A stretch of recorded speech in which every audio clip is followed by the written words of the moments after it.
Have you ever walked into a room and suddenly stopped? Not because you were tired, but because your mind went completely blank for a second, and you couldn't remember why you were there. Now here's something most people over 60 quietly worry about but rarely talk about. What if those small memory glitches are not just normal aging, but early signals of something much deeper happening in the brain? Because according to recent medical discussions, certain everyday foods may quietly increase the risk of cognitive decline long before 65. And the most surprising part is, most people eat them without thinking twice. Now I want to be very clear before we go further. This is not about fear or panic, and it's definitely not a diagnosis.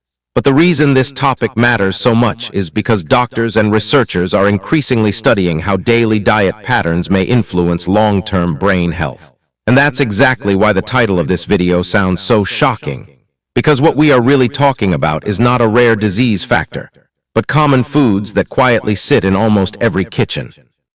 Most people still believe dementia is something purely genetic, something you either get or you don't. But newer research is challenging that idea in a very uncomfortable way. Because while genetics do play a role, lifestyle, especially long-term eating habits, may significantly influence how strongly or weakly your brain ages over time.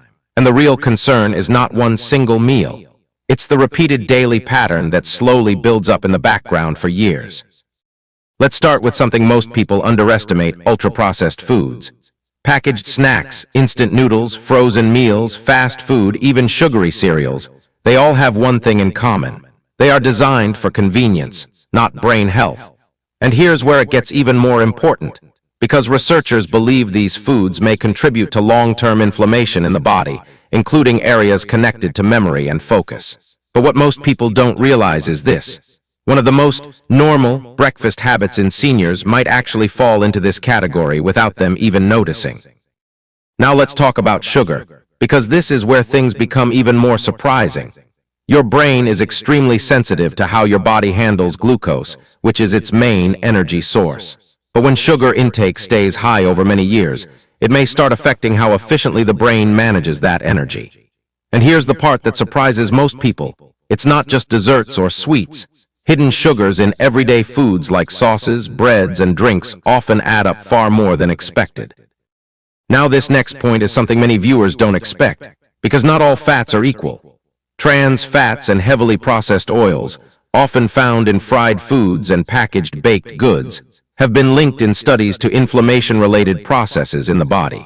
But here's the twist: some foods that are marketed as light or heart-friendly can still contain highly processed oils that quietly build up over time. And this is exactly where confusion begins for most people trying to eat healthy. But here is the most important insight of all: it is rarely about one food alone. It is about repetition.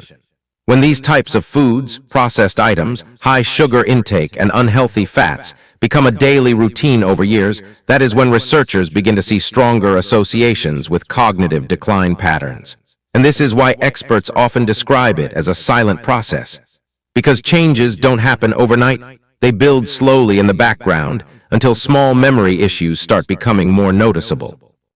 So the real takeaway is actually empowering, not frightening. Your brain health is not fixed at birth. It is influenced every single day by your lifestyle choices, especially your diet.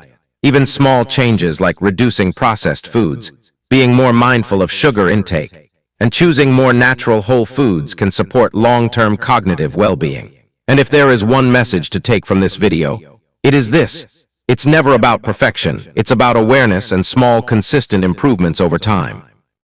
Now I'm curious, did any of these foods surprise you the most, or have you already started making changes for your memory and brain health?